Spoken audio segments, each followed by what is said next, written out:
All right, we're live, and I made it. I made it all the way to Texas. I am currently in Dallas, just landed here. Still don't have a place to live, so I'll be working on stuff like that for a bit.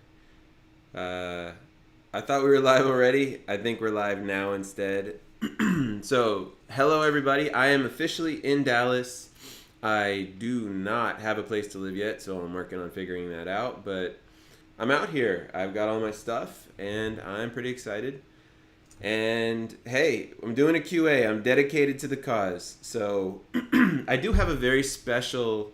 Uh, I'm going to be doing an interview, a very special interview on Friday. There's a dealer who reached out to me who has been hired in a challenging poker room with a lot of volume, and I'm going to be talking to them. They're going to be asking me questions on Friday, 2 p.m. Eastern Time, 1 p.m. Central, which I now have to say, and I'm going to be helping them on Friday. So that's going to be a pretty exciting one. So make sure you check that out. But right now, I'm here for question answer. Anything that you guys want to know, I am available for it. And let's see here.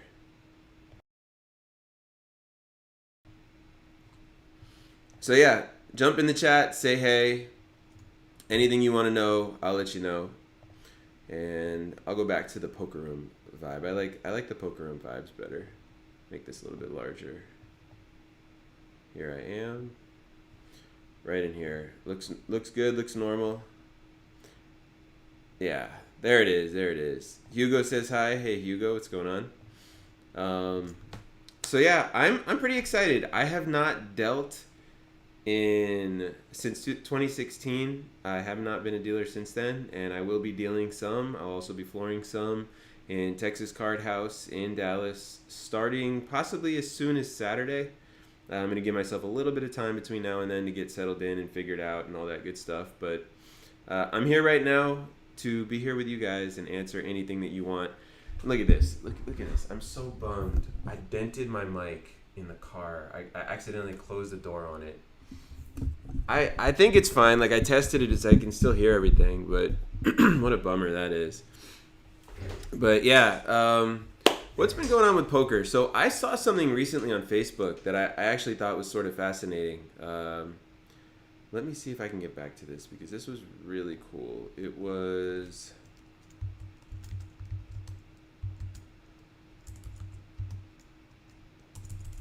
Let's see. It was in the 2+2 forums, and maybe I have to send myself a link here. Basically, authors for 2+2 decided that they're going to put together an entire book on ways to fix poker rooms. Uh,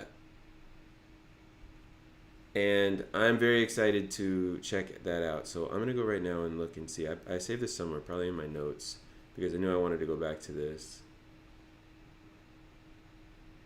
No.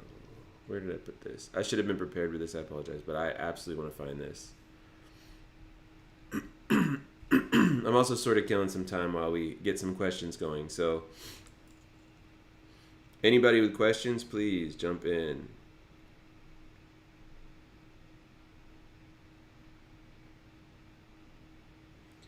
On my way out here, I managed to stop in New Orleans for a day, and I went to go see Zion play. I actually went to the game. Zion Williamson, New Orleans Pelicans was awesome. That guy is really fun to watch. Definitely recommend that to anybody. Let's see, where is this? But yeah, all your questions and comments, please bring them here. No problem here. I heard on the way out here that apparently Elon Musk, somewhere near Dallas, is going to be renaming a town Stargate or something like that. And he's moving his whole operation over here. It's going to be interesting. A lot of cool stuff going on here. Here it is. All right. So I got to send this link to myself.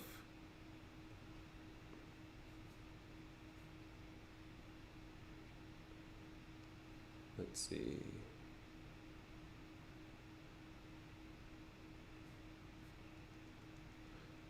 Uh, where can I find your poker table? Sorry for my English. Uh, are you talking about the one in the background? It's just a picture, unfortunately. I know it looks awesome, but it's just an image. If you're talking about my actual poker table that's in my videos on YouTube, that poker table I got custom from somebody that unfortunately doesn't make them anymore, and I was super bummed about that because that table was amazing. And up until this point, I honestly haven't found anybody that's really been as good, in my opinion. A lot of this stuff now is not made as custom. All right, all this work in order to be able to show this. So here we go. I want to read through this stuff with you guys. I think this stuff's really interesting, and I'm gonna have it take over the screen for a moment here. Let's do it. All right, we can see it. So why isn't it showing up?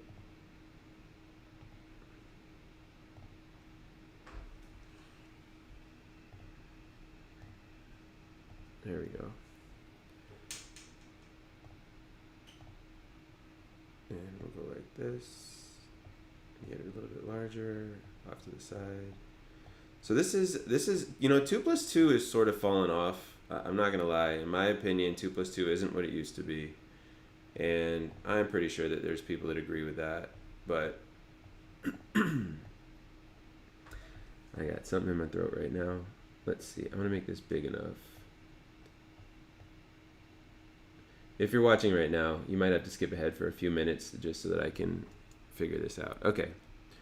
So here we go. This is Mason Malmuth. I think I'm pronouncing that right. He's a well-known poker author. He has written some really good stuff over the years, but you don't hear his name very often because 2 plus 2 is less and less relevant every day. But whether this is an attempt to become more relevant or not, I am very happy that this is happening. This is good for poker.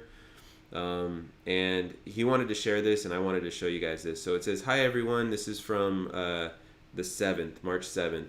I'm putting this both here and on our books and publications forum. I'm currently in the process of writing a new book tentatively titled Card Rooms, Everything Bad, and analysis of those areas where poker rooms need improvement. And since I'm trying to cover all topics that need to be covered, if any of you have any suggestions, please post them here. And this is for live poker." So this is pretty interesting. And as you sort of scroll down a little bit, people have their comments, etc. But here, look, here's what he puts. So here's what he has so far, and he wants to sort of add topics. You can find this. I will put this in the chat.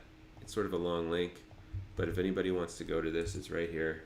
Just click that link and it should bring you there. So right here we've got this is just his outline for right now, so this isn't going to be there long term, but you can see right now we've got let me see, about him, the introduction. All right, part 1, card room procedures, consistent decisions, buy-ins that are too large, transfers bringing the wrong amount of chips, the must-move rule, the third man walking rule, the lunch break rule, straddles, lammers, new setups, rack counts, game location, call-in lists. So right off the bat, something that I see here, actually, you know what? We'll get to that. So I want to say there's a couple things that really stand out to me in this topic. I was expecting to see one of them here. It's not here, but we'll see. Maybe it's here later. Part 2, card room attitudes. Everyone breaks even. Going to church. Adversarial relationship between players and management. So, he's sort of touching on things, but he's not explaining it yet, although that's probably what the book is for. Part 3, dealer problems. Now, I've been told that this right here, talking dealers, meaning dealers that talk while they are... where can I find the link? It's a good question. Dealers that talk while they are dealing are amongst the dealers that he hates the most. Old school players especially hate that. Believe it or not, it's not automatically just a yes to remove that completely, but that was something I sort of had to learn. The question, Hugo says, where can I find the poker rules on Cash Games Live? The poker rules on Cash Games. Live link. Well, there's not a universal cash game rule set. I mean, if you send me an email at mark@truepokerdealer.com, if you send me an email, I can send you a manual that's in a poker room. I don't have any issue doing that. Vu says, "Hi Mark, back to the shuffle video. How to do it yourself if they don't have a poker table to practice again? Is that a shelf liner?" And right, so if you don't have a poker table at home, in the Shuffle Train With Me video, okay, it's called the Shuffle Train With Me. I have, toward the very beginning of that, within the first minute or two, I have a piece of felt that at the time I purchased it at Joann's Fabric. Nowadays you can get on Amazon as long as it's just a piece of felt. And then you have to put some sort of padding or foam underneath it. So in order to do that properly, you have to have either shelf liner or just something that you sort of purchased that is cushy enough so that you can actually get underneath the cards when you go to use them.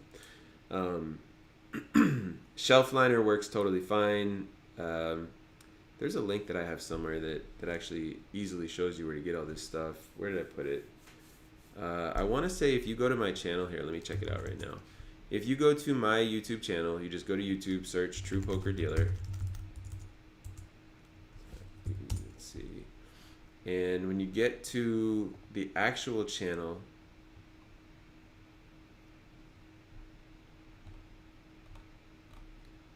let me see. Oh, right now it's got that up. But normally,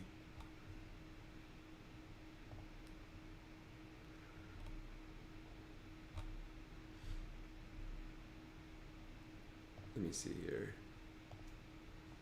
I think I have it in the description of, yeah, if you go to the How to Take Advantage of True Poker Dealer on YouTube video, in the description I actually have links that you can purchase that, links to get a whole bunch of stuff.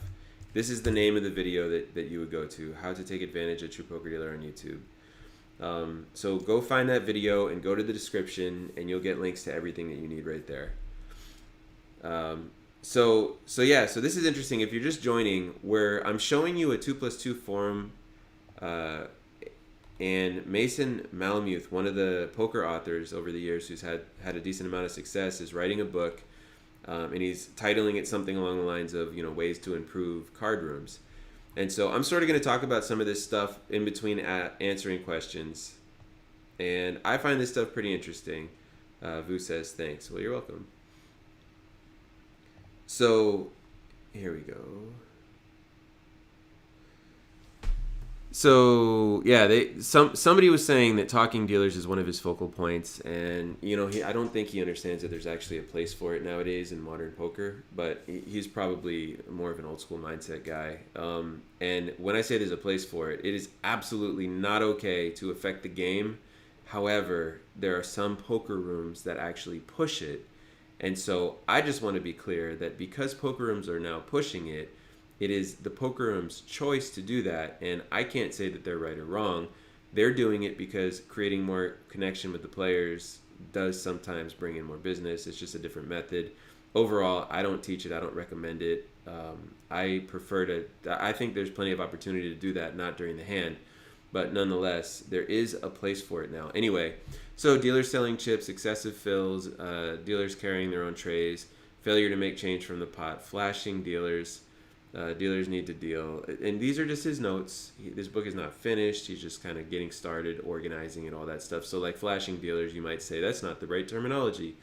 I think what he's referring to is dealers that flash cards. Part 4, management issues. Card room managers, MIA, and this is definitely a problem in the industry. They're just like, you need a floor. You don't want to have to wait. I think that there's a technology solution that we ultimately need to have there. Bad floor. Tournament or cash games, excessive rake, promotions, cannibalizing games, forgetting the regular customer, player meetings, spreading the wrong games, starting new games when not ready, and then part 5, other card rooms personnel, props, host, brushes, cashier, or other card room personnel. So just right off the bat, something that stands out to me that's not here is, he puts bad floor. I'm not sure that he's aware. There's no universal floor training, and that's something that needs to exist. And, maybe I'll be the one to start all that. But it's a pretty good list. I think that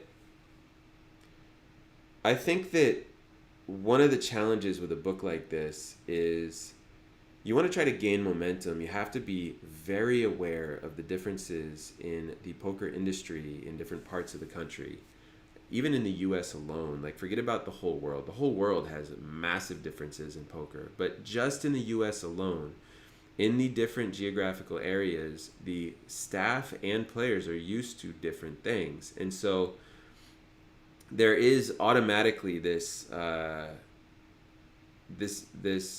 assumption that someone can make when they're making a book like this, that there's specific problems that need to be fixed universally, and the problems need to be fixed universally.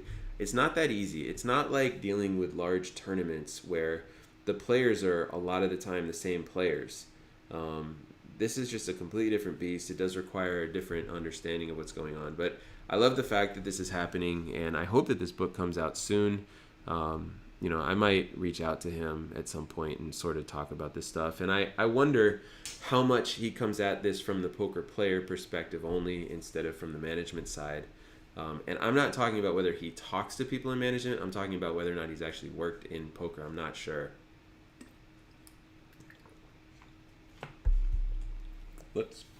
So who's the main audience for this? Casino management. There's all these questions. Let's see. Every time Mason jumps in, I want to sort of go along with it. So cleanliness and sanitization of tables, chairs, and chips. More comfortable chairs, better drink service at the table. This is a comment that was made by somebody. More variety of games and limits. Less rake, more tournament, and sit and go offerings. In the rooms I'm familiar with, the cleanliness and sanitation is not an issue, says Mason. So I won't be addressing that. Less rake will certainly be addressed, and why the current rake structures, especially for limit games, are terrible. There will also be a chapter on tournaments versus cash games. Any specifics will be helpful. And now he responds to, guys being able to order a saucy plate of ribs or nachos always seems gross. Anything food related is too far. Just sit out for a button and scarf or casually eat your burger and fries, boss. Mason responded, having players sitting out so they can eat causes the game to play short-handed, which many players don't like, and given that poker rooms have rules such as must move and third man walking, which are designated to keep games full, serving food seems to contradict this. It's probably something I'll look at. And here he responds to, I like how the people not pissed off at other players are still run off by regs after all these years of being told of not tapping the fish tank, right? I agree that this was once a problem, but I see virtually none of it today. Perhaps in different poker rooms than the ones I'm familiar with, this may still be a problem that management should address, but I think this happens too infrequently to address in the book. Who is the main audience for this? We saw this one up above. Casino management, off the top of my head, rising rake and long-term. Let me see. He talks about jackpots, private games, list management, must-moves, diversification of poker, more than no-limit hold'em games, list management. Attracting new players, tournaments, re-entry, rake, formats, dealer quality procedures.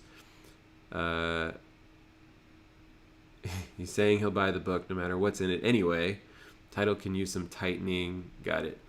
So this is a good question, says Mason. My plan is to actually give some copies away to poker room management. Years ago, we published the Professional Poker Dealer's Handbook. And he was one of the ones that wrote that. That's good to know. And I gave away several hundred copies to hopefully improve dealer quality. And I think it did help. So just in case you're not familiar, in case you're not intimately familiar with my content, I did interview my friend now, Matt, who's the one that originally taught me the rules of poker as a dealer, like how to deal. And he literally based it off of that book. And so that's pretty cool. However, the more people who read this book, especially players, I think the better it will be for the poker rooms, since now when people complain, they'll have a much better understanding of what to complain about. That's an interesting perspective. It's sort of taking the fact that poker players are complaining and just throwing fuel on the fire. Although, if they're going to complain anyway, you might as well give them coherent thoughts to talk about. Unfortunately, poker players complaining does help change the industry, but not as much as poker players truly understanding what's going on behind the scenes and coming up with solutions that can help. that make the poker room money. And that's a key right there. If this book is going to have success, it has to make the poker rooms money. It cannot just be a book that the poker rooms dismiss because they don't want to deal with. There's no way that this book is going to stir up enough people to argue in poker rooms and all that stuff everywhere. Someone could take the book and show it to them, and then a supervisor in a different place is going to say, yeah, but. However, if this book is literally written as a way to help poker rooms make more money with a clear path for that, I do believe it will help. It's also probably the wrong format for this. I understand that he wants to write a book, but is a book the right thing for this? I would think like a documentary would make more sense. I think that clearly addressing and appealing to people's modern way of taking in information would be a lot more helpful. Because how many poker dealers and staff read books, honestly? I'm sorry, but that's just a question I have to ask. Like, I don't see many poker staff sitting there reading books. I see them watching videos, is what I'm like picturing in my head. Let's see. So as for your specifics, rising rank and long-term sustainability of poker addressed. So again, they have to... complaining about the amount of rake is not going to do anything. Poker players are going to come and play one way or another. I just found out last live stream from you guys that Playground Poker, which is one of the most successful poker rooms in the world, which is up in Canada, they are taking 9-2. And you know what? If they're taking 9-2 and people are playing, then they can take 9-2. It is what it is. Quote, how many poker staff read books? I was thinking it. Yeah, I'm willing to say the real stuff here. I mean, I've worked in poker rooms for years. The people that are in these spots are not there reading books. They're not like, it's just not that audience. Like, who is this book for? Why are you writing it? What should it be? Don't make it a book. Make it a video. Make it a documentary. Do it right. Interview people. Something about that where you can literally take this and run with it. I also think it'd be less work, maybe not for a full documentary, but it's a lot to write a book. But yeah, it's not the right format for this. Just like, back when these books were being written, and I'm not saying I'm 100% sure of this, but I think most of Mason Malmuth's poker books, I think he was one of the authors on Theory of Poker, which I've read. I think most of his books are from like 20 years ago or so, maybe 15 years ago. Even that long ago, books were a lot more popular and common. And nowadays, instead of poker books being the thing that really does well in the poker industry in order to improve people's skills, there's courses that like Upswing and some of those, I don't have any affiliation with any of them, so I don't know which one's the best. I'm a part of a live poker coaching project, which is a free YouTube channel, right? It's not books anymore that are training poker players, is my point. Nowadays, it's much more complex courses because we have technology and books are sort of one-dimensional in that sense. There's no ability to put video in there, for example. Now, if this were to be some kind of a new age book where there's video and stuff like that, I change my mind completely. Maybe you don't call it a book anymore, though. So yeah, Rising, I see this going in a direction where poker rooms are just not going to care about this book. Like, pick it up, toss it in the trash. Even though this guy's a great author, I got to give him credit for that. Jackpot's promotions addressed. Well, this could help. So, maybe I'll take it out of the trash for a second, pick it back up, put it in my hand and say, well, if he is going to come up with an intelligent system for this, I might say yes to that. Realistically, the best thing you can do as a poker room is to take all of your promotion money and give it to the worst players and do it in a way where it forces them to come in over and over and over again, because then they're happy, they get that, and then the best players get it too. You don't ever need to give it directly to the best players. They're going to get it from the worst players. Patrick says, howdy, Mark. You in Dallas yet? I hope all is going well. Can you talk a bit about proper posture and technique to prevent injury? Thanks. I can. Thank you for this question. So I'm going to hide this window for a moment. You're saying that it might be just you, but my audio keeps kind of cutting out. That really bums me out because I did this to my Blue Yeti while I was traveling to Dallas. I'm in town now, and I got it stuck in a door. It happened to fall out of the bag at the exact moment that I closed the door. Unreal, but I did test it, and it didn't seem to have an issue. And I'm looking at it here, and it seems to be picking up. Can you confirm that my audio is still doing that? I'm curious now. That would be sad.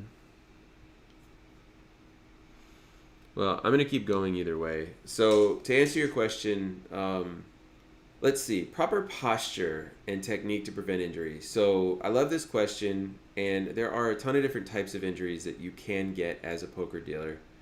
And the number one thing that stands out to me is, let's see, there's different things for different parts. So I'm going to raise myself up a little bit here in this picture. All right. So number one, a lot of dealers think that they should sit high up in their chair, pull the chair as high as it goes, and sit toward the front edge of it so that they can reach everything better. Realistically, that's going to do a lot of long-term, it's going to put a lot of long-term tension on your back. And as Sean, who I think is out in Arizona, had taught me one day and taught a lot of dealers in a room that I worked in, the lower you are in your chair, the better you're going. Like if you keep yourself real low in your chair, almost awkwardly low in your chair while you're sitting at the table, you're going to keep that great posture on your back the whole time. And at first, you got to work your shoulders a bit. But, oh, never mind. I restarted YouTube and it works. Okay. All right, good. I was scared because I dented the mic, but I'm glad that it works. So if you sit lower in your chair and keep yourself upright and low in your chair, come closer to the table, and you'll start working your shoulders, but they'll strengthen pretty quickly and get used to it. And what ends up happening is you don't reach as far, but you shouldn't really have to reach as far anyway. If a player's being sort of lazy with their chips, you ask them to push the chips out further. And I don't really have my equipment right now because I'm in a hotel room in Dallas, just arrived here. Got to figure out where I'm going to live, etc. But I could show you guys at some point is my point. But basically, you sit low in the chair and you ask the players to push the chips out to at least the betting line so you can reach them. And if you ever need to stand up, you stand up for something more intense is fine. But number one, sit low in your chair to improve your back and give it more support. Number two, when you're pitching, okay, this motion right here, every dealer just about does it until they learn. Hopefully you learn the right way. The pitch is none of this, and you can watch in my videos, it's none of this. It's just taking the card and flicking it out. It should almost look like this. I'm not sure that the video is going great right now. Let's see. Not receiving enough video to maintain a smooth streaming. As such, viewers will experience buffering. Let's see what's going on here. Well,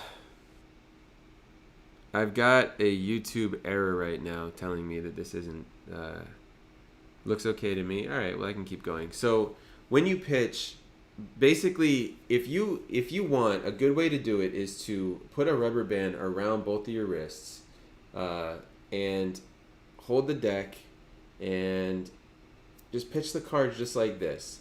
And one other thing that you want to teach yourself, and this one's pretty important too. All right, so wrists, if you practice rubber banding your wrists and pitching cards, you'll be good. The other thing is, it doesn't have to be so intense. All right, your wrists, if you're putting a lot of tension on them, it's going to wear you out quicker, I guess is the way to say it. I don't have a deck of cards with me right now because of this situation, but what you really want to do is just put the card right in your hand, get these fingers relaxed, And this middle finger is going to stay in by your hand, sort of flick it out to here, and it doesn't have to be that much energy. I used to teach that the real challenge is when to open these fingers up, and I think I even talk about that in the video and to mix it with this. But you can almost just kick the card right out of your fingers, and you don't even have to really open them. You just have a loose-ish grip, and it'll work really nicely. You can try that. But if you're going like this to deliver the cards, and if you're going like this constantly, it's the same thing. You're gonna wear your back out, and you're gonna wear out your wrist. And you know what? Honestly, the best way to be a poker dealer and to save your body over the long term is to work 3 or 4 days a week instead of 5. Makes a huge difference. Or you can dual rate and be a supervisor sometimes. Really makes a difference there as well. David says, howdy. Hey, how's it going? So, yeah, I mean, both of those are pretty relevant. Let's see. David says, I'm late today. You are late today. So getting back, I hope that answered your question as ways to avoid it. It's just, reduce your motion is really what it is. Reduce as much motion as possible. Keep things as simple as possible. A lot of people think about when they're trying to figure out how to reduce injury and proper posture and all that stuff. They're thinking about what to do. It's almost like, I grew up playing baseball, and I used to get told, do this with your hands in order to hit. And it was like, you want the bat head to come through here. And when I'd listen to it, I would just memorize what they were saying without really understanding it. But if I think about why you do things the way that you do, you can usually come up with the reason. In dealing poker, you're trying to make simple, effortless motions that get the job done. And the challenge in dealing is if you're starting out on your own and you don't have anyone training you, you don't know what you don't know. You don't know what's possible. So what we do in the industry is we teach you what's possible and tell you here's what you can get to, right? You can get to this point where your hands are in, and this is higher than it would be, but just so you can see. And you're just pitching effortlessly to every seat at the table. You can get to that point without exposing cards.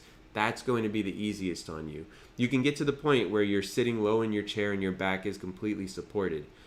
Something else that you can do is you can buy one of those, it almost looks like a fanny pack, but it's a cushion. And let me see. I think, maybe I don't have a link to it right now, but you can find these on Amazon, and it just goes right around, it's supposed to go around a chair, and then the cushion's supposed to be on the chair. But you can put it around your waist and turn it around, and then you always have more support on the back as well. Let's see. David says, worst bad beat you have dealt. I mean, I've actually dealt one bad beat, and, I did spend most of my time in the industry as a supervisor and shift manager, but the bad beat that I dealt was aces full of jacks beaten by quad fours, and or it might have been aces full of tens. I think it was jacks. And I can't think of many hands where I've dealt it out and everyone at the table was just like, oh my God. And it's like, I know that it's happened, but you just get so desensitized to it between working in the industry, playing in the industry, and all these things. It loses its shock value. So, if there was something more recent, I'll tell you what though, I can certainly answer that question every week, right? So if I'm starting up again on Saturday. I'm going to be dealing and supervising. If you guys ask me a question like that, I'll tell you what I experienced throughout the week, and that would be pretty fun. Palooka Palooza says, I've seen some women dealers with short arms use a miniature crap stick to bring in bets. I've also seen that. I don't remember what poker room it was. I want to guess it was Foxwoods years ago. I feel like good for them. I would not recommend any old dealer doing that. I think it's got to be someone that's pretty short. Like, I'm not trying to tell you sit in your chair with a low chair and use tools to help you get the chips. That being said, I have dealt craps. It would be pretty cool and easy to use that, but I imagine that it would take some training as well. But I have seen that too, and I thought it was interesting. David says, how many chips do casinos own? Is there like a warehouse of chips or a chip room? Usually, the casino table games manager, so whoever's above table games, let's assume that they have table games and poker and they use the same chips. whoever's in charge of that department when it comes time to buy chips, they literally have to do all the math. So they're going to order enough chips to have the entire casino full and operating, plus have the entire cashier full and able to operate, plus have all of the rake slides in the poker room full, plus give every player at the table enough chips, and they're going to order an amount that equals that entire amount, including like all the boxes and how often they're going to empty them and all that stuff. And I think that they, for the most part, I can't think of a time that I've heard of a casino run out of chips, although I'm pretty sure it's happened before, but they come up with their solutions for it. But the answer is it's literally like you just calculate it out, and I've actually been a part of that process before. For me, when I was a part of that process, I've done it a few times. Let me see. The one of the situations was 29 poker tables, and we had to calculate out if every single one was full. We had to figure out what the games would be. So like we would put, and we had to figure out what the banks would be and the worst case scenario and all this stuff. It's a lot, and you have to figure out what goes in the rake. I've already said that, sort of. But there's not an exact answer, but it does come to a large amount of chips. No, there's not a warehouse of chips, by the way. Not usually. Sparrow says, was driving but just made it to Foxwoods, the only poker room open to play since Encore room's still closed. Good timing on the Foxwoods comments, walking to the Rainmaker Casino poker room currently, so saying hello at the same time, hoping for a 5-10 game. That is pretty funny. I really do miss playing at Foxwoods, especially back in the day. It was fun and exciting because poker was still really new to the masses back then in like 2003, 2004. I had a great time with that, and then even more in 05 and 06. I can't tell if it's just me, but I feel like it's drier out here in Dallas. I'm not sure. I'm feeling it a little bit. By the way, I do want to say I'm not myself right now. I appreciate you guys being here. I wanted to be here for all of you, but I drove from Florida to Texas in the last couple of days, and I'm feeling it. Like, that's a lot of driving. I probably did about 14 hours of it over 2 days, and I ended up stopping in New Orleans too, which was cool. I'd never been there. That place is interesting. I went to Harris down in New Orleans. Shout out to the dealers out there. They're playing six-handed, and boy, was it a scene in there, just because they were popular. They don't have as many tables, and it was spring break apparently. I forgot how long a walk it is from the Pequot side. Yes. Where did I used to park? It was a monster walk every time I went there. Although I didn't know any better. Back then when I would go to Foxwoods in like 04, 05, it was the only thing. Like I drive an hour and a half from Boston, and I wanted to play poker that bad. Yeah, and then I was going to say, had a long drive from Boston. Yeah, exactly. Very long drive, but they do it in Maryland all the time, or Virginia to Maryland. Now that casinos are opening up in Virginia, or poker rooms are, that'll be a lot better. But the poker room. I assume it's still downstairs. You still like walk down one of the two stairways to get down, and the room is still really big over there. Curious about that. Also curious, how many handed are they at those tables? David says, I'm looking for a good website for a tournament clock. Do you recommend anything? To my knowledge, there's not a website that just has a tournament clock. That might be a cool use case for, let's see. No, I mean, are you talking about for at home, David? Oh yeah, you talked about that before. Nothing comes to mind for me right now. I don't know of any freeware version of a tournament clock, but that is sort of a cool idea. I could run that by my buddy, actually. Spiro says, yeah, I would stay at MGM, but parked at Pequot today. I'm not sure, almost there. Cool. Patrick says, I drove from NYC, born and raised, to Dallas with no sleep. Dear Lord. 30-hour drive. Very bad idea to not sleep. Almost fell asleep and crashed. Yeah, I can imagine. I once went with my brother from... he got into casinos for a little bit. He worked out in Washington with me. I drove from Massachusetts to near Seattle and Washington. So I went from the Northeast to the Northwest, and the first day we did a 27-hour stint all the way to Minnesota, where my aunt is, and 30 hours on no sleep. Oh my gosh. Dangerous, sir. Dangerous. One Wing. There are mobile apps that will do a tournament clock, I'm pretty sure. That totally makes sense. I just don't know what they are. So maybe I can add that to my list of things to look for. Jumping back to this thing I still have up on the screen for things to improve. Card rooms, everything bad to improve. By the way, that title to me is completely backwards. You know, why make it so negative? Why not? And he hasn't chosen this official title. I would love him to say something like the guide to improve card rooms in the United States, or something like that. You know, make more money for poker rooms, something like that. This is a bit of a markety vibe that I'm giving it. But the point is, you know, what's going to make a poker room care? You have to offer them some value. You have to. If you can offer them value with your reputation alone, even as Mason Malmuth, your reputation alone is not going to make that much of a difference. That's my honest opinion. And if you prove me wrong, then I give you credit for it, truly. But I just don't see it. I see it having to be more modern, is my point. You know, it's interesting, too, seeing how things change and how people are used to their way and don't change with the times.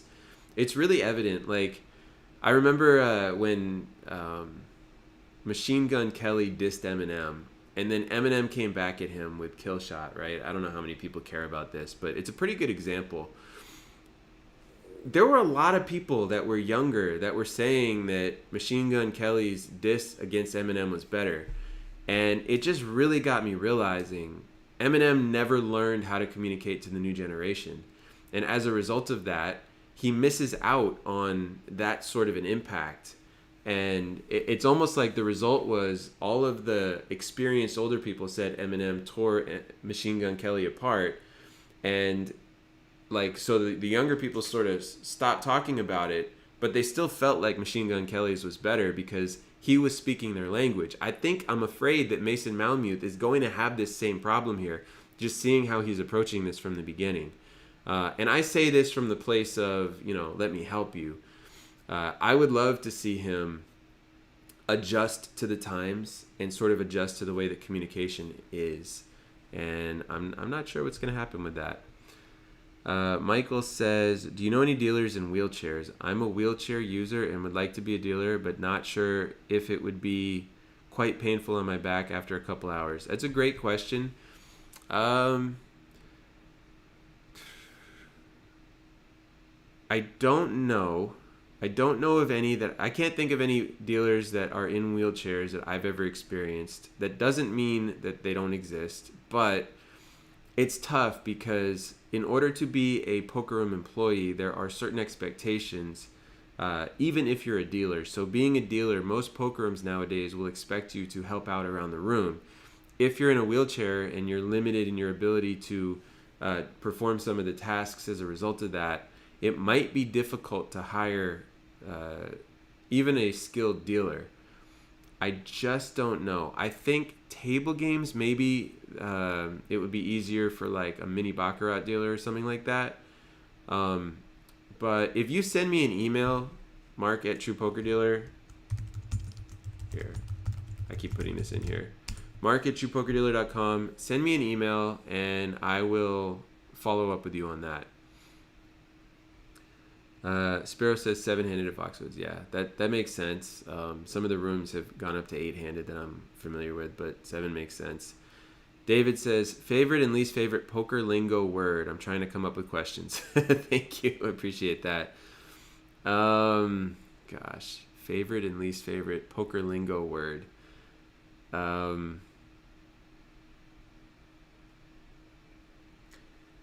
Instead of that, I'll say some things that I absolutely hate hearing. I hate hearing player down in tournaments. When a player gets busted, I hate hearing down, period, when somebody folds. I went out to the Hard Rock in Tampa to play for the first or second time about a month ago, and there was a dealer there that whenever somebody would fold, they would keep saying down, down, and I was like, ugh, stop it. I didn't obviously say anything out loud because I didn't want to be rude, but please don't say that. Something else that I really dislike is when a dealer in any way wishes luck toward one person, all people, anything like that. That's a table games thing. Don't do that as a poker dealer. Don't say good luck all in. Don't do anything like that. Favorite things, I really like when a dealer is able to clearly communicate the action with a tiny bit of personality. Speaking of Foxwoods, when I was out at Foxwoods the very first time I went out there, and by the first time I mean like for a 6-month period, the first 6 months I was there was a dealer there, a young guy, and whenever somebody would put a raise in the no limit game, instead of saying raise, he would say raise to, and then he would say the amount, like raise to 20, like he was having fun, he cared. I really like that, and I sometimes do stuff like that myself. So I have no idea who this dealer is. It's been a really long time, but if you're the dealer that used to say raise to 20, I think you're awesome. I like stuff like that. There's a dealer that used to work at a poker room that I was a supervisor and shift manager at, and he's known in South Florida as all in, because every single time somebody goes all in, instead of saying all in, he goes all in, all in. And it's sort of likable. I mean, it's a bit much, but you know, if you've sort of got your thing, it almost comes from craps. Craps dealers have an enormous amount of charisma, and there's something about that in casino that makes it fun. In poker, it's really hard to do that while simultaneously not influencing the game. And so if you're ever able to have things that you do that are super you, but also do not take away from the game, I think it's fantastic. You know, and it's sort of being an artist while you're there. Let's see. Palooka Palooza says, I knew one dealer in a wheelchair who dealt blackjack in carnival games. Yeah, that's what I was sort of picturing. And I didn't know if I actually had seen that before. I believe it would be a lot easier to do that, though, to be able to deal table games. And especially because there's a lot of sit-down tables. And I don't know if you're familiar with Vegas Aces, but vegas-aces.com. It's like a little dash, or Vegas Aces on YouTube. Her name is Heather, and she teaches how to deal all these games for free, just like I teach a lot of stuff on True Poker Dealer for poker. Let's see.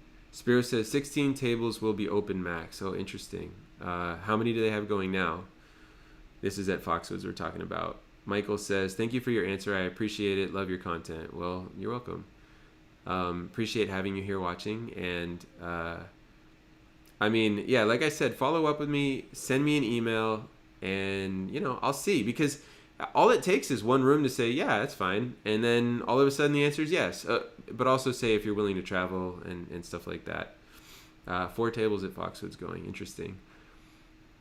Jim says, thanks for your videos so much. I can work as a dealer about 2 weeks with your videos. Big thanks to your works. I think you're saying that you were able to train for 2 weeks with my videos and get a job as a dealer, and you're giving me a big thanks. Well, I'm super happy to hear that. So you're welcome. Love those comments all the time.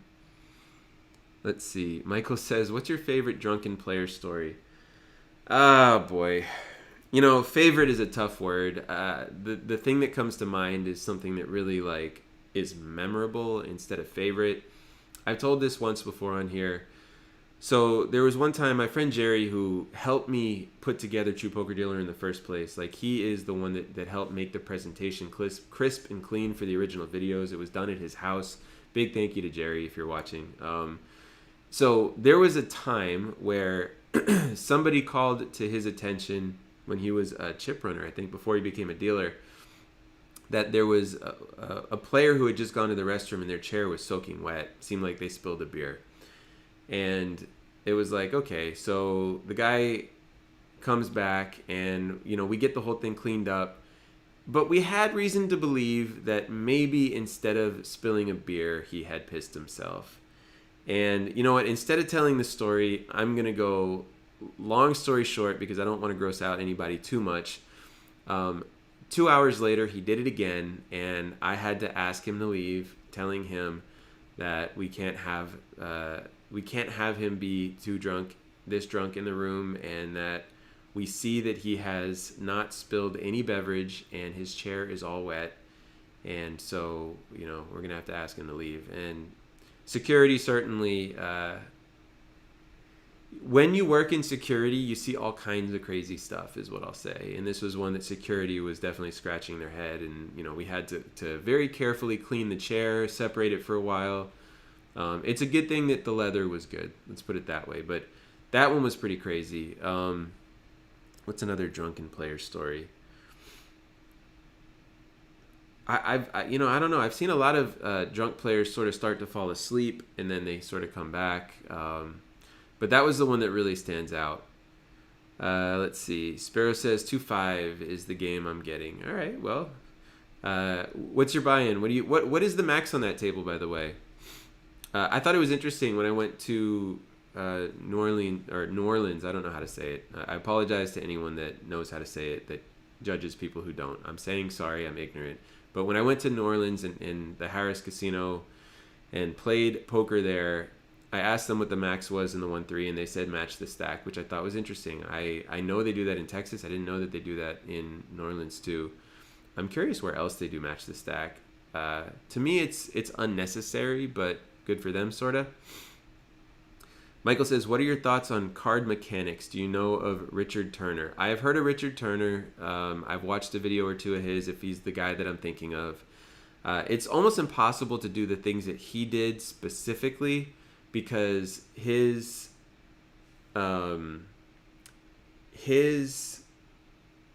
mechanics are not casino procedures, the simplest way to say it. However, about 2-3 months ago, I interviewed 2 magicians, and you can go back and find that video on my channel. And we literally asked the question, can a magician beat casino surveillance? And we explored it a bit. The answer is sort of yes, but not as much as you might think. My thoughts are shuffle machines are really valuable because a shuffle machine will prevent a card mechanic. My thoughts are not prevent, it'll make it harder is what I should say. My thoughts are do not, under any circumstances, hire a magician to deal poker in your poker room. It's not a good idea. They are very skilled, and when you teach them all of your procedure and exactly what to do, and you give them an opportunity to practice, it's possible that they might be just be foolish enough to try it, is really what I'll say. That said, I also think card mechanics are sort of awesome, right? Like, I was, my friends that work in the industry don't want me to say this, but I love the idea of having there be somewhere on the strip in Vegas where you can actually pay for an experience where you go in and it feels like a poker room, and you like pay just to enter and just to go through this table to table experience, and it looks totally normal. They have regular cards and they deal out like royal flush against quad aces. Maybe you come with like 6 people per table and they deal out incredible hands for everyone, and you're just looking at them like, I'm seeing them shuffling. How are they doing this? I would absolutely pay for that on the Vegas Strip. But I think it would freak too many people out, probably. I'm an amateur magician as well as a poker dealer, and I hide that fact at all costs whenever I'm working. Absolutely, hide that. And, magicians, they spend... this is what we were talking about in the live stream. It's a really, really cool watch, by the way, for anyone that wants to go back. There's 2 of them I did. I'm talking about the first one. The second one's great if you watch the first one. But the first one is where we really dove into it. They did a false shuffle and all this stuff, and you get to see it. Thinking about how much practice it takes and all that stuff, I do sort of fear card mechanics a little bit, but not Richard Turner. I don't think that his particular set of skills makes sense in a casino. Home games, they're very scary for what it's worth. Yeah, and honestly, just because of the nature of myself, I don't want anything to do with learning magic. In the second video I did with Magician Macedo, by the way, is amazing. I put him on the spot a bunch, and he did really well, especially for being on the spot. Keep in mind, this stuff is all live. It's live. It's with random camera setups and all this stuff, and we were just sort of off the cuff, and just what he was able to do is really fascinating. He's got a lot of followers on YouTube as well. Magician Macedo, I think his channel is Masters with a Z of Cards. Definitely really cool stuff. Fascinating is really what I want to say. I need a breather. I'm like I told you guys, I'm fatigued. Traveling out here has been really tiring. I'm dedicated to the cause, so I wanted to be here for the live stream, but I am tired, and I'm not afraid to admit it. Let me go over the rest of this comment here while I have a second. So these are the things that he's responding to somebody's comment. Card rooms, everything bad. And we talked about rising rake and long-term stability at poker. I think that complaining about the rake is something that is going to be tough to do successfully to get change. We're talking about creating positive change. Poker rooms, if you want to influence poker rooms, teach them how to make more money, not less. Jackpots, promotions, you could probably do something successful there. Private games, he said he's not going to address it. List management, must moves, he is going to address it. That probably would be interesting. So little tidbits like this could be valuable, but boy, would it be better as a video. I'm sorry, make it a video, not a book. Diversification of poker, more than no limit hold'em. Perhaps and certainly indirectly. Interesting. The idea of that in itself, I have mixed feelings about. Attracting new players to poker, probably not. That's too bad, actually. I think that the poker industry in general does a pretty poor job of creating new players. They sort of rely on what's existing, but the casinos, in my knowledge, they don't really invest in... Like, I remember a long time ago, 2005 or so, every single online poker site used to have play money. And actually, they still do it in the online poker sites. They have play money rooms where you can get familiar with the game and all that stuff. I think something like that, it doesn't work to have live dealers dealing to players and stuff that I can think of without it costing money, but something like that really does make sense in order to get to create new players.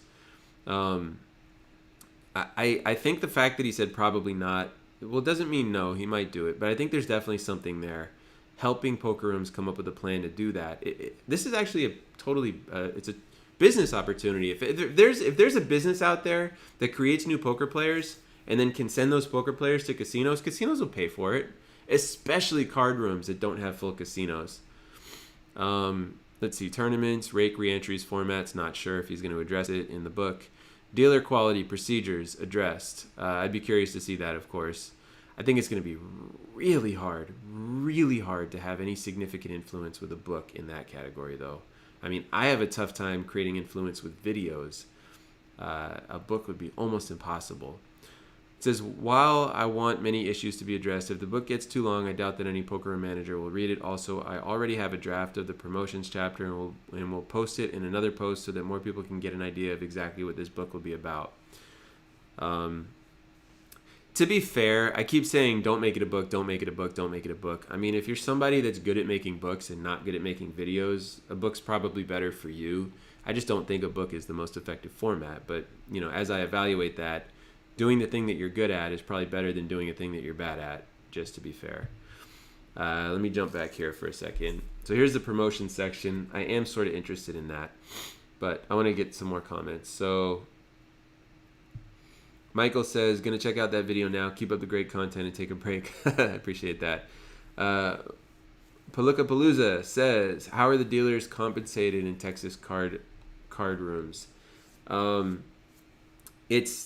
don't know that there's a universal answer to that. At Texas Card House, they get a very small base pay, and then they take home cash, and it's all just tips. And the tips are pretty good from what I understand. I haven't experienced that firsthand myself. But it seems like something that is worth giving it a shot.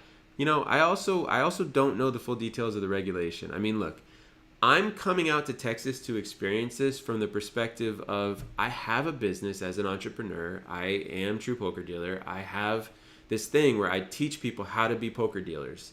When I come out to Texas, I have heard little rumors here and there about difficulty and legality issues and all this stuff. I don't fully understand it, but for me, if something happens, which I really, based on everything that I've heard, I really genuinely believe that Texas Card House has done a ton of due diligence to create an intelligent setup so that they don't have anything to worry about. But I don't know that for sure, right? I tend to be the type of person that even if I'm 99.9% sure that something's fine, I want to communicate the 0.1% for someone that's trying to make their own decision.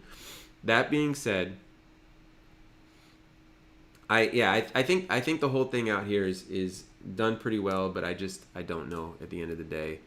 And the thing I was trying to say is, I mean, if anything goes afoul for me, well, I still have my online business, but yeah,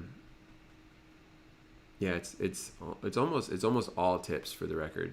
And there is a 12% tip out. The floors do pretty well as well at the Texas Card House rooms, from what I understand. And I'll know more after I start. I will also be probably having little conversations about what the poker room, the Texas Card House brand, is okay with me talking about.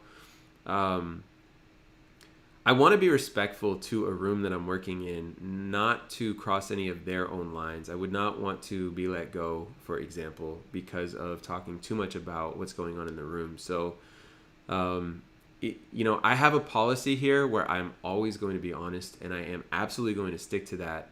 So the thing that I might end up saying is I'm not in a position where I can disclose that information. That's a hypothetical, though. To this point, I haven't had any reason to not give any information. So, all right, let's take a little look at this sample here. Actually, Palooza, did I answer the question that you were trying to ask? I'm curious, because how are the dealers compensated in Texas card rooms? I'm just not sure exactly what that means. Promotions. Way back in the late 1980s, after having been living in Las Vegas for a little more than a year, I had a conversation with a particular poker room manager who, while always a pleasant person, didn't run his poker room the way I thought that it should be run. So that's a fascinating thing to start out. So he's living in Las Vegas, and he's saying, this is already like, I need to know for sure. Does anybody know if Mason Malamuth actually worked in casinos? If he was a dealer, if he was a supervisor, if he was a manager, if he ran a room, like, does anybody know any of that stuff? Because this book is so much more powerful. Actually, maybe I'll try to put my name on it, right? It'd be more powerful if something like that. If somebody who actually is in the industry, well, he's going to want to work with people like Matt Savage, etc. I don't know. Jason says, is your preference to floor manage or just deal? In general, I have enjoyed managing the most, but I also like dealing, and I also like flooring. I like flooring and managing because I learn a lot more. You learn a lot when you do that. Like, for me, 1 year of dealing, I learned a ton, and then I was more than happy to start learning what was going on outside of that table that I was at. But you could probably learn for more than 1 year as a poker dealer. But, you also get sort of boxed in as a dealer. I definitely like dual rating too. But I mean, ultimately, I like being an entrepreneur the most. Like, this is something that I want to experience again. I'm a true poker dealer. I want to jump in the box again, and I know the money's pretty good out there, but I'm also trying to create partnerships and stuff like that with brands that make sense. And getting more experience in different parts of the country makes a lot of sense for me. But dealing's great, flooring's great, managing is great. I would always say to start out as a dealer for about a year at least before going to floor. I actually took the leap to supervisor. I became a dual rate about 4.5 months after I started being a dealer, and I was a table games and poker dealer, and I started flooring. And it was sort of a bummer because by starting to be a supervisor that early, I missed out on the fun of dealing. And there's a stage of it where it's incredibly fun, and I would have loved to experience that a bit more back then. So that's part of why this is also fun for me to come back to. I'm sorry to jump around so much, guys, but all right. He says, look, I said to him, if you want to fill this room with players, take all your promotion money, Go find the 10 worst players in town and give it to them with a stipulation that they had to play their poker at your place until the money was gone. That's funny. I sort of said something like that just now. Let's see. So he's talking about how to run the room. So it should be clear from this short story that those card rooms that offer promotions, that these promotions should be designed to benefit the weaker players and not the pros. However, if the weaker players benefit, then it should be obvious that in most cases the pros should benefit as well. Let's see. So this is good so far. Now that I'm seeing this, it's speaking from the perspective of something that will benefit everybody. That's amazing. This part, so I'm going to say I talked negatively about the idea of this being a book, but what he's done so far in these 2 paragraphs is very powerful. It's amazing how the world works. These 2 paragraphs right here in a book could literally change promotions to the extent that poker rooms start focusing on how to give the money to the worst players, and everybody benefits from that. Very interesting.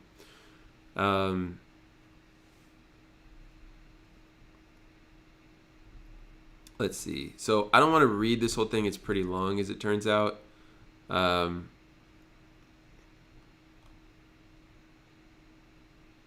Yeah, that's a good little excerpt. Let's see what else he says here. Let's see. He's saying that his comments may not sit well with people in the industry.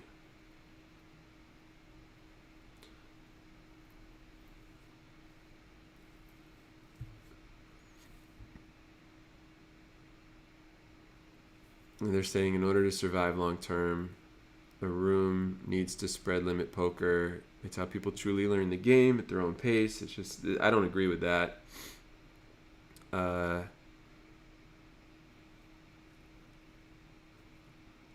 Let's see. He's saying that you can't beat the rake and limit nowadays because he's used to, back in the day, it was like a $3 max. And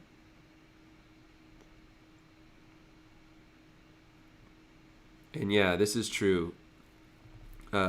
In today's small no-limit games, there will be some players that will beat the rake. Yep, they don't beat it for a ton, but they do beat it.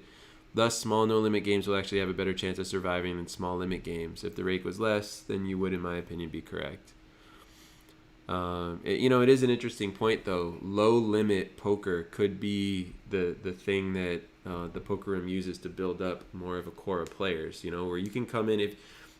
they used to have $1, $2 limit games in Florida, and they might still have it. It was very based on the fact that there were promotions, but people would come and play them.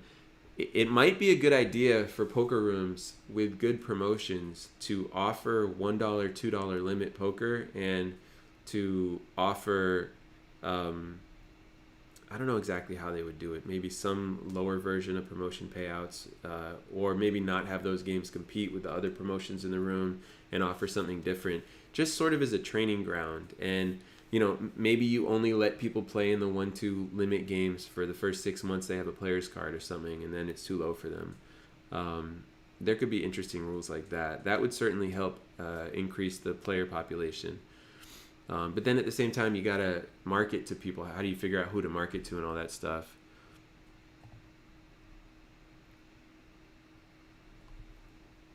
Let's see.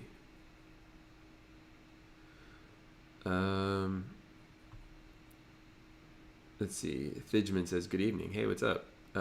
Jason says, is your preference... Oh, wait. I already read that. Palooza. Yes, you answered it. I knew a few dealers who moved to Houston for a dealing job. They showed me a $40K per year guaranteed contract on top of keeping tips. That doesn't surprise me. It's hard to get good dealers and casino employees out here. There's definitely... I mean, it's definitely not what's done in Texas Card House. I can tell you that right now. But I understand, if you don't know what to do, you do something. Hey, let's offer them $40K per year guaranteed contract. Also, the tipping is different now. It used to be like tip chips and people would make less. It was more consistent. Now they make more. It's less consistent in the sense that you might be making $60 an hour one day and $30 another, but it's more overall. Hey Mark, listened to him on a podcast long ago. Just remember him discussing how he knits up limit poker or limit poker. They're like the Prentice Hall of poker book houses. You've seen their catalog, right? One Wing says, I still remember playing 50 cent or 25 cent, 50 cent limit stud at the old Daytona Beach dog track. Yeah, with $10 max pots. Oh yeah, you said that below, with a $10 pot cap. That game was not beatable. But, that's actually a really, really good point. So, getting people to play poker, how many players really care if the game's beatable in the long run? Most of them don't.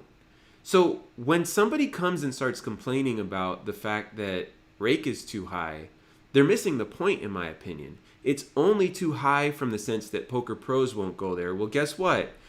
Then you get more fish, and then you get more pros. It's like raising the rake is you get rid of the pros, and then you get, like, who's left over? The people that want to play. Why? Because the experience is cool. Like, you can still win in a given day. That is an important point. Trey says, at my previous room, they have a hard cap of 3 2-4 limit hold'em games running.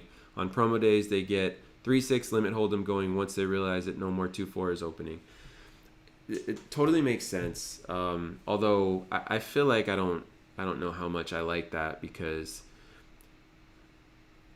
2-4 limit hold'em is a fantastic game to spread. 3-6 is a fantastic game. Why is it a fantastic game? Because if you have people that will play it, your room will make money. If you're taking a $5 max rake in a 2-4 limit game, you're just going to keep making money and making money and making money for your room. The reason that you would cap the number of limit games in that sense is because, by the way, the dealers do fine at those games as well. That's at least my thought. Maybe that specific room is different, but I'm thinking of it from the dealer standpoint too. Like, they don't like dealing 1-2 limit. That is one downside to the thing I was saying before. The dealers wouldn't want to do that, but 2-4 limit is ultimately fine. You get your if you're a fast enough dealer, you get your like $12 to $18 per down. But the only reason that you would cap the number of 2-4 limit games is because you don't have enough tables in the room. This is a major problem in poker, and this is something that I would love for Mason to address in his content. Having a poker room with, and this is, look, I'm just going to blast it out there and say what's true. Texas Card House that I'm going to be going to has 20 tables, and they fill up constantly. What does that mean? It means they don't have enough tables. You should never be running at 100% capacity on a regular basis in your poker room. That just means that you don't have enough tables. That means that you could have more players. It means that you could blow it up. And if you are running into that problem with 2-4 limit where you just like, well, we don't have enough tables left, so we're only going to limit the number of tables there, just get more tables. You'll have more players. You'll have more games. Let the people play the thing that they want. They'll come back and keep doing the thing that they want. Like, that's the real issue there. It's really fascinating when that happens. Trey says, yes, we did perfectly fine at either game. The good dealers also performed well at our 4-8 08 half kill, and yeah, we hit max tables on our big promo days, Friday and Saturday. That's the problem. You don't have enough tables. You're literally on your big promo days. I don't know where your room is, but think about this from the managed. Like, if this was your money and you own this room, how would you feel if you were putting out promos where you give away large amounts of money and all you needed to do was have more tables to take in more? Like, you're putting it out there and you're maxing yourself out when you could be allowing more games to open. I'm not explaining this in a coherent way, but you know what I'm trying to say. Like, it's the simplest of rules. I remember, I used to work in a 29 table poker room in South Florida, and their core business there was like 3 to 4 tables. It was not in a good area in Miami Gardens, Florida, and they had a really tough time getting regular games. And so we would blow it up with promotions sometimes, and we would try to fill the room, and we would get close sometimes, and maybe a time or two here or there we filled the room, and like there was the right number of tables for that room. It's one of the few times that I've been in that situation. If you're running a room and you have long lists, you don't have enough tables. You're costing yourself money. That's what I'm trying to say. Because literally, Working in poker as the owner of the poker room, you're in the business of opening tables. That's what my manager used to always say, Chris, and he was always dead on. This is a business of opening tables. The more tables you open, the more money you make, and it is literally that simple. Yes, there's guest service, getting people to come back. Yes, there's having good procedure and all that stuff. But the core of the business is literally just you're in the business of opening tables. If you have people that would want to play and you're not giving them the ability to play, you're not opening as many tables as you can and you're costing yourself money. It's just a very simple concept. But that was a really cool side comment there, talking about limiting the number of 2-4 limit games, because it just illustrates a great point. Another room I worked in South Florida had 28 tables or so, and they should have had 35 to 40. It's just, 1 or 2 times a week they would run big promos, and who cares if those tables never get used except for those days they're going to pay for themselves. Having one table open for 10 hours, you're making $1,200 that goes into the shoot, and the dealer doesn't make very much. Plus the comps for the players, but still, it pays for itself in 1 day per month, possibly even 1 day per year. I don't know how the floor space works in poker compared to table games, but you know what I'm saying. All right, Judah's got a scenario. He says, scenario, I put in a bet. The player calls the bet nonverbal, but puts in 1 extra chip. It isn't enough for a min raise, but you can see it's more than what I bet. Is it a min raise or just a call? Could you give us specifics here? If you give me specifics, then I can give you specifics back. It's like sort of nitpicky, but it actually does depend on what the specifics are. So I'm going to give you a chance to give me the specifics for how much you put in and how much they put in, and what the chips were, and then I'll answer you. And I'm going to sort of keep scrolling through this in the meantime.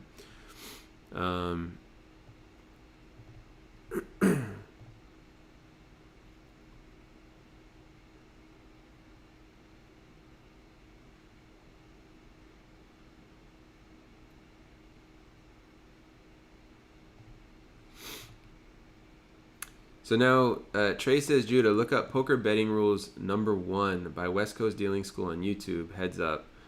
So it was heads up. Perfect video to demonstrate the minimum raise and 1 chip rule.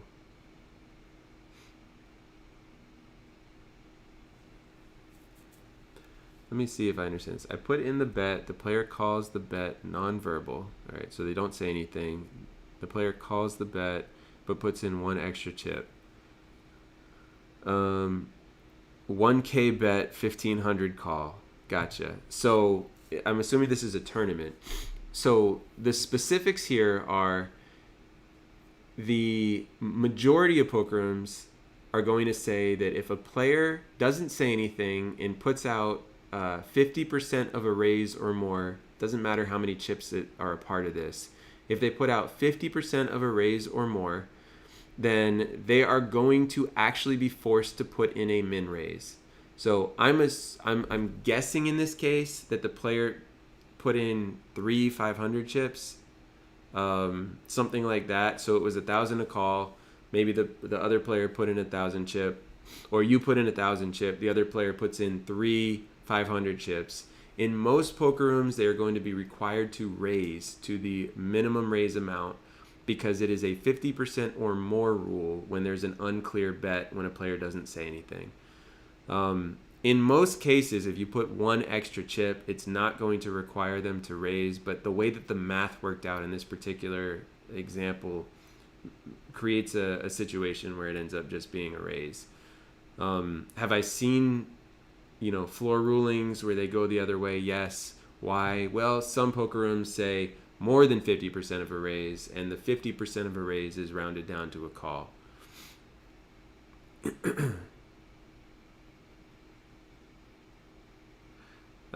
Trey says, in effect, you remove the smallest chip from the player's bet. If what's left over is enough to cover calling your bet, their chip indicates an intent to raise. I don't fully agree with that. It's just based on the amount overall. And then Trey says, after fulfilling this test, then you look at the total to see if it fulfills the 50% to force a raise rule. Oh, I see. So what Trey's sort of saying is, first you have to evaluate, this is true, first you have to evaluate, is the extra chip that's thrown in clearly Like, did they have to throw the chip in order to make a call? If it had to be a call, well, that's a different scenario, right? Such as if it's $6 in a cash game and somebody throws out 2 red chips. In that case, if it's 6 to call in a 1-2 no limit cash game and somebody throws out 2 red chips, that's a call. Why? Because if you remove one of those chips, the smallest chip in this case, if you remove one of those chips, there's still there's not enough for the call. But let's put that aside, because in this example, we're not really talking about the oversized chip rule at all. That's an extension on the oversized chip rule. So in this case here, yeah, if you bet 1,000 in a tournament and somebody throws out, say, 3 500 chips, most poker rooms that follow the 50% or more rule are going to make that a raise to 2,000. So I'm curious, what was the ruling there?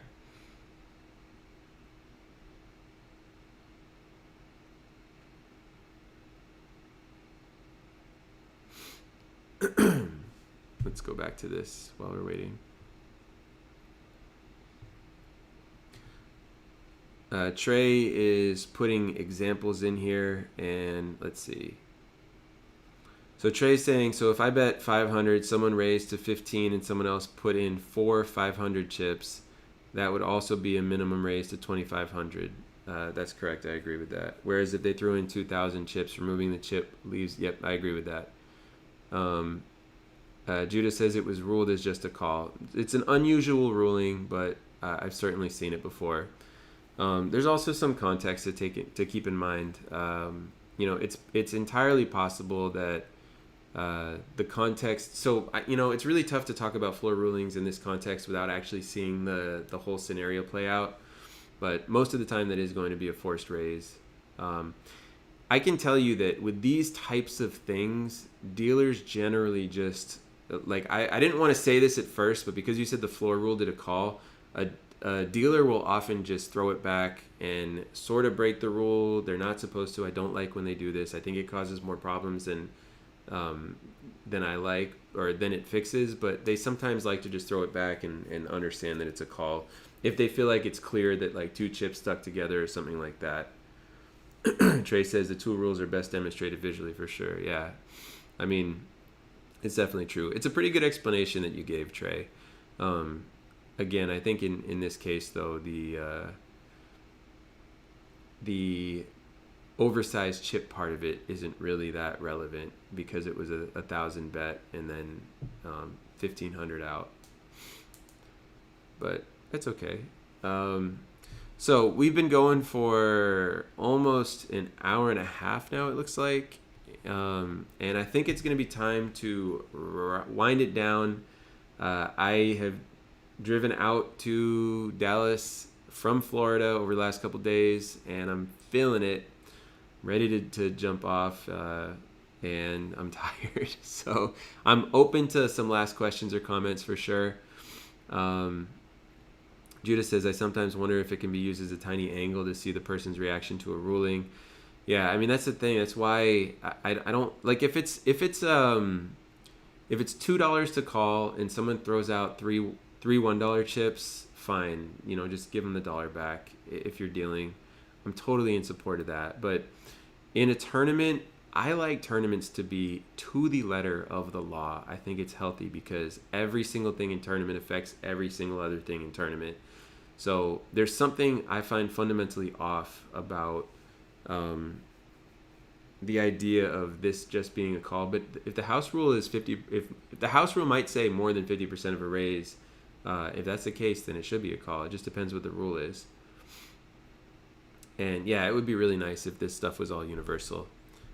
Sort of surprised that Mason isn't talking about that in his outline. But I mean, he's building this book right now and he's researching. So, I got to give him credit. He's not supposed to be at the stage where he has everything done yet. And I can't really judge him for that.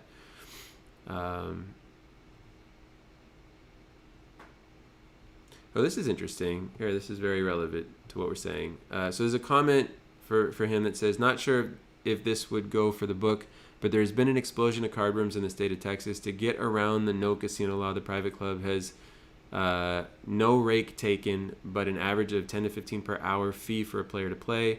The clubs in all major Texas cities are busy with players, but usually when the casinos comp players for play, people in Texas are on a metered clock for play, still better than no card rooms at all. And the response is, I don't know enough about these clubs to write knowledgeably about them. Well, I'm about to learn. Interesting. Yeah, there's a lot of stuff in this thread that's pretty cool. Let's see. So yeah, like I said, I'm about to wind it down. I see D1 Keys is there. Says, "Yo, any last questions? You want to get them in? I'm certainly happy to take those questions, comments."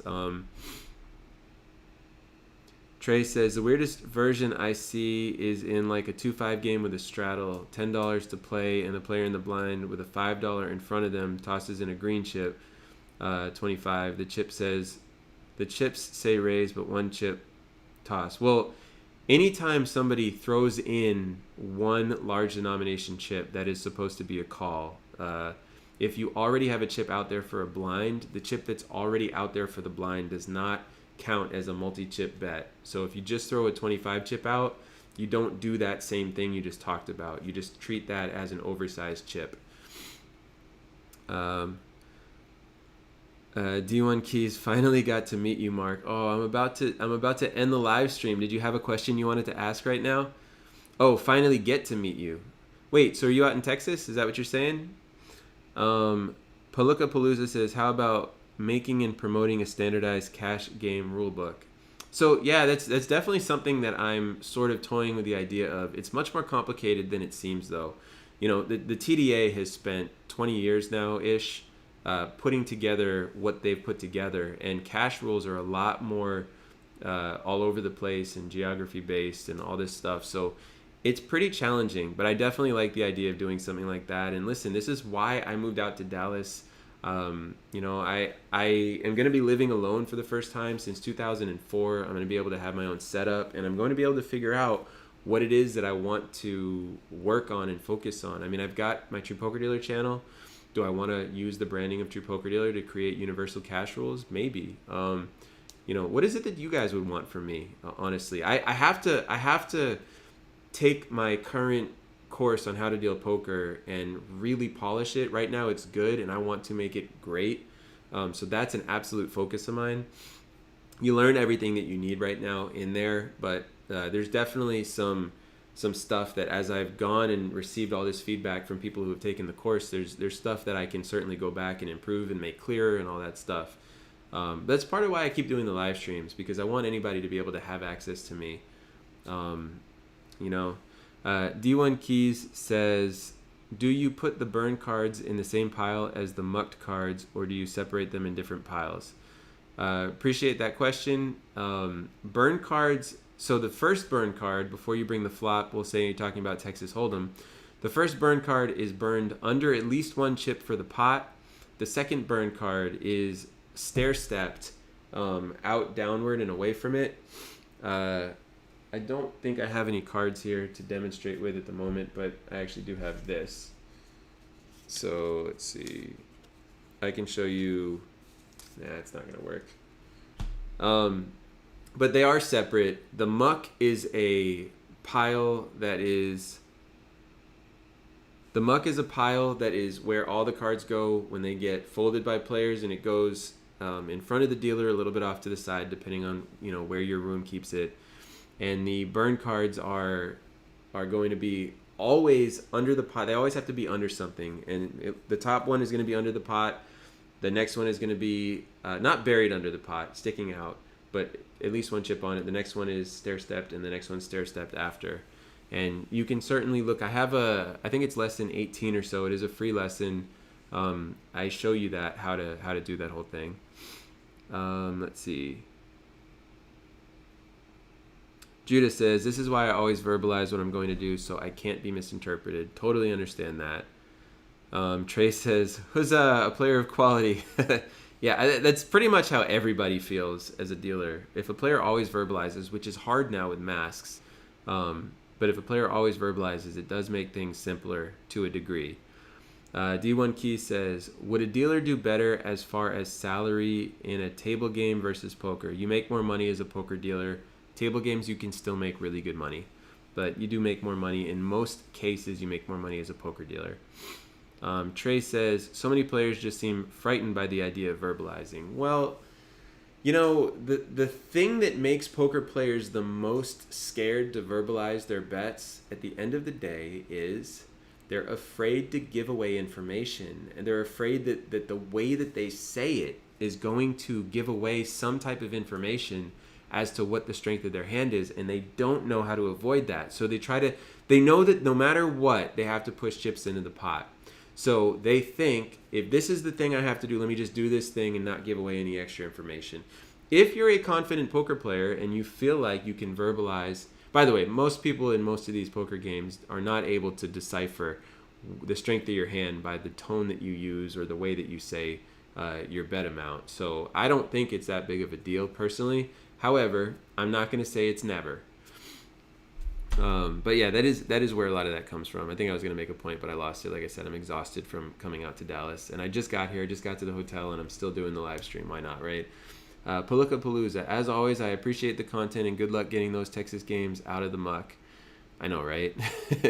Nice pun there. I'm really curious to see how this whole thing goes. It's going to be interesting for sure.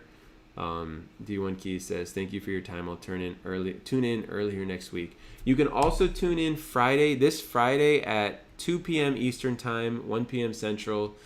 I am actually going to be interviewing somebody who has just been hired as a poker dealer, and they haven't started yet. They start the following week, and they had a bunch of questions for me, and I was like, you know what? Let me get all your questions together. Ask me your questions on a live stream, and let's knock this out and get you comfortable. And I'll also ask her questions about what her experience is like. I want to sort of capture a snapshot of this moment where she is about to be a poker dealer. She has been a table games dealer, but she's about to be a poker dealer, and kind of capture what it's like for her in that very first transition moment after having passed. And it's a difficult audition because she's going to be a poker dealer at the Hard Rock in Hollywood, somewhere that I have worked. She auditioned with someone that I've auditioned with to be a dealer there. I worked there for a few months, not too long, but and she wants to know stuff about mixed games, I think. But she also said her questions are pretty beginner level. We'll figure that out. I'm not sure. Judah says, I actually got jammed on when I announced a bet when I had the nuts. He said, your mouth was a bit dry, and that's a sign of weakness. I said I haven't had much water today either. Well, let's just say that's hilarious because you had the nuts, and there's nothing wrong with a little false tell, right? False poker dealer. Let's see. What time Friday? 2 p.m. Friday, 1 p.m. Central. 2 p.m. Eastern, 1 p.m. Central. I think it's going to be a really good. Interview. I'm really excited to sort of do this. I think that the Hard Rock's going to love having her as a dealer too. People seem to really like her, so that's cool as well. DB says, should dealers announce all actions such as checks, calls, bets, and raises? No. It would be, if you're in a dealer school, sure, until you sort of get used to announcing stuff, period. You have to announce all bets. When the betting is 0 on the flop, turn, and river and somebody bets, you have to announce the bet. You have to announce all raises clearly. You have to use the word raise, and you have to announce every all in by saying all in. Those are the things that absolutely need to be done. In addition to that, you have to clarify anytime the action on the table is not completely clear. So, for example, we talked about this example earlier when Trey was giving the oversized chip version of the rule for unclear bets. If it's $6 to call and a player in a cash game throws out 2 red chips, that is a call. And as a dealer, you must say call. Even though you're not announcing a raise, you have to say call because it's not clear. It's very important that you get used to announcing all those types of actions. Thank you for that question. Thank you for all these questions, guys. Let me see. Trey says, I generally don't announce, or bets and raises should be announced. I generally don't announce checks, calls, rather just prompt the player whose action it's on. Yeah, prompting the player is very helpful as well. You want to be a preventative dealer. So anytime it's likely that there's going to be confusion, even for a check, right? So like I announce very few checks, but I make sure to announce every single check when anyone might not understand that it's a check, right? So like if a player sort of does this with their face or they mouth check, I say check, because that way everybody knows. If it's a clear check and they tap the table, I don't need to say anything. I can, but it's really important to understand, announce all bets, all raises, and all ins by using the word bet, raise, and all in, and when applicable, you say the amount, and also announce anything that needs clarity for the table, such as checks and calls when it's not exactly sure based on what you're looking at. Let's see. D1 Key says, last question, are these live streams saved anywhere, or if you miss them, are they gone? No, I do save them, and you can watch them later. After about a month or so, my regular QAs, they go into the membership, so you'd have to join my channel to get the old ones. But I do leave these here long term. I really like having this platform for this stuff. Maybe one day someone will go through these with me or for me. I just don't want to pay for it right now, but there's a lot of content in these live streams that's really good, and I should make them short videos, but I don't have that right now. Trey said, except in the clarifying situation, obviously. Well, I mean, to be fair, in my audience, it's not going to be obvious. So I have to say stuff like this, because if I say you only announce bets, raises, and all-ins, guess what happens? People only announce bets, raises, and all-ins that learn from me. So yeah, when something needs to be clarified, I have to say that. Trey said, I've met a lot of transitioning table games dealers lately. One of them was a wizard with chips, but uncomfortable with cards, so I knew he was a dice or roulette dealer immediately. Yes. And it's a huge advantage to come into poker after having the mechanics down, for sure. It just makes it like that much easier to get into it. Table games mechanics, believe it or not, I actually teach table games mechanics to poker dealers right on YouTube. The mechanics that you see are from table games. That's what I started in. And I made that conscious decision to try to improve the poker dealing industry because there's a lot of bad mechanics in poker. How do you prompt a player that it's on them? I usually open hand point with all 5 fingers closed together like I'm about to have something placed in my hand. So yes to that. It would be something like this, except it would be lower and sort of right on the table, or if it's on the deckhand side and you got a deck in your hand, you just say, and you say the word action, action. If you know their name, then you might say their name gently.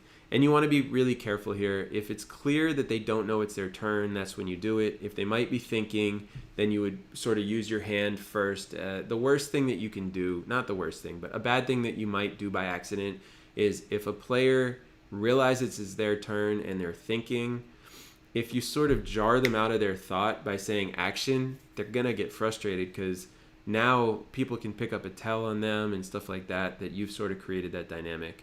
Trey says, that's pretty standard. I'll kind of point that way towards them or at the felt in front of them. Yeah.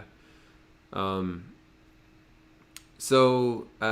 appreciate you guys coming and being here as always. And I'm excited for Friday, and I'm excited for Saturday is possibly when I start working there. That's when I told them I'm available to start. So we'll see what happens. And if you're in the Dallas area, I don't know what time Saturday, but feel free to shoot me an email or something and ask when I'll be working, and I'll let you know as soon as I know. And you can certainly come out and play. I will warn you, the room does fill up sometimes, so not sure how long it'll take to get a seat, but you can always check that out, I believe, on Poker Atlas. I'm still not as familiar with all this stuff there. I got to learn all that stuff, so we'll figure all that stuff out. Let's see. Looks like Palooka Palooza, it looks like you just gave a super chat for $4.99. Super appreciate that. Call it a tip. I call it a tip in here. You're awesome. Appreciate having you here. And anytime I've got somebody that I can also learn from, that makes me super happy. Would you like to shout out the room that you work in? Curious about that. Or maybe did you join the channel? I think it would have said you joined the channel. $4.99 is the amount that you joined the channel for as well. But you guys are awesome, and You know, it's so interesting. Getting tipped is such a normal feeling for someone that works in poker at a poker table, but on YouTube, I'm still getting used to it, and so it brings me a ton of joy. It's like it's $4.99, and I'm just like a little kid in a candy store. So thank you very much. That was awesome. Well, you guys are great. I am gonna jump off now, and I appreciate all of you. So we'll talk soon.